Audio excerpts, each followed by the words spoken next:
আসসালামু আলাইকুম, welcome to my new video. I hope সবাই ভালো আছেন। আজকে আমার একটা এভরিডে লাইফ আপনাদের সাথে শেয়ার করব। আপনারা বলবেন সারাদিন শুধু এইসবই শেয়ার করে, মানে আমি আর কোনো কিছু অ্যাক্টিভিটিস করিই না যে আমি শেয়ার করব, বা বললাম যা করি সেটাই শেয়ার করি।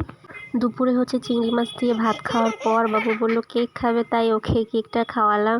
আর বাইরের হাওয়াটাও একটু খারাপ ছিল, বৃষ্টি বৃষ্টি ছিল, ওয়েদারটা একটু খারাপ ছিল। তারপরে বিকেলে ভাবলাম একটু আলুর চপ বানিয়ে খাই। এভাবে বানাতে আমার খুব ভালো লাগে। এটা রেসিপি আমি আপনাদের সাথে শেয়ার করেছি, আপনারা চাইলে আমার ইউটিউব চ্যানেলে চেক করতে পারেন। তারপর একটু প্র্যাকটিক্যাল করতে বললাম। আর এইটা বগুড়ার স্পেশাল দই, তা নিয়ে পরে কথা বলছি। তারপরে রুটি আর কলা খাই। এই যে সেই দইটা, এটা বাইয়া এনেছে বগুড়া থেকে। এটা লাবানন চিনি পাতা দই। এত মজা ছিল, ট্রাস্ট মি, যারা ট্রাই করেনি এখনই ট্রাই করবেন। মানে এত মজা। আমি গিয়ে একটু দই চিড়ে খেয়েছি আর রুটির উপর স্প্রেড করে খেয়েছি, খুব মজা।